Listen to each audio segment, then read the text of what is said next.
My name is Brianne Trotashad, and I am a math teacher here.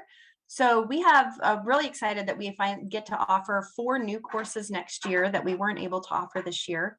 The courses that we have pretty much follow sort of 3 different trajectories. We have your traditional type of study of algebra, trigonometry, and calculus, which could take a student through algebra 3, trigonometry, a pre-calculus course into calculus.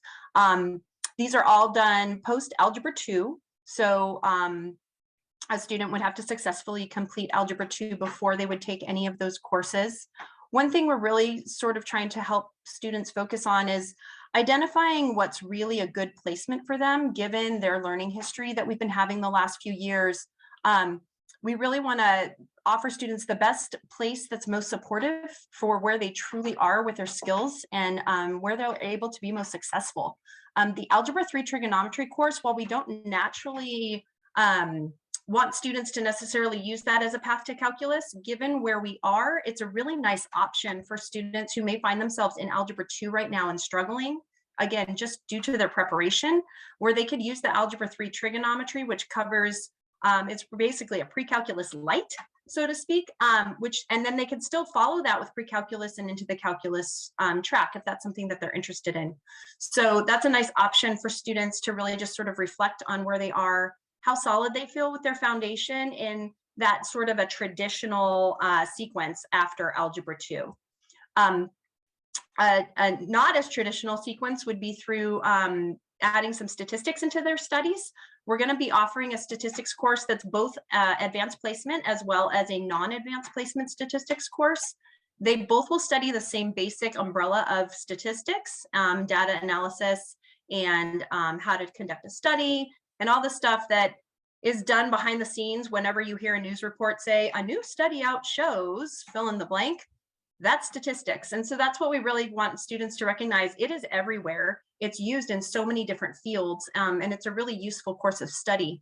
We would recommend statistics either level to be mostly done as 12th grade or in conjunction with another more traditional math course and sequence, only for the reason that it doesn't actually then prepare you for the next course anywhere because it's sort of its own self-contained course of study. The study of statistics, although math credit is going to be much more focused on reading and writing. So students who really love to crunch a nice long equation and solve it they're going to be disappointed because they're going to be writing sentences and words and analyzing numbers as opposed to coming up with some solution to a grand old equation. But that's not to say it's not just as exciting. So that's the statistics options. And then we also have our computer science options. Computer science is so nice. It also, I would recommend, be done in conjunction with other math courses for a couple reasons. One would be the computer science principles course does not count as a math credit. However, it's an opportunity to get your foot in the door with some study of computer science. It is an AP course, but it has a much less rigorous traditional AP exam situation going on in the method in that they're assessed. So the computer science principles is a great way to get your foot in the door. Students who are interested do not have to be advanced in math and do not have to be advanced in computers in order to be successful in that course. The prerequisite is just successful Algebra 1 completion. So that's a nice entry level.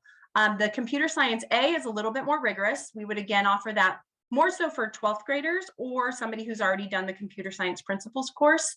It is a little bit more rigorous. It is also an AP course, but it does earn a math credit. So those are the different computer science courses which we have available. So again, sort of 3 different paths you can go working your way through different math courses. And again, the computer science does not have high level, it doesn't have algebra 2 as a prerequisite. All the other courses you see there do and would follow after algebra 2. And I will be happy to stick around, answer a couple questions that are in the chat or in the Q&A for a few minutes. That would be great if you don't mind, just to keep, yep. keep an eye on it. Thank you.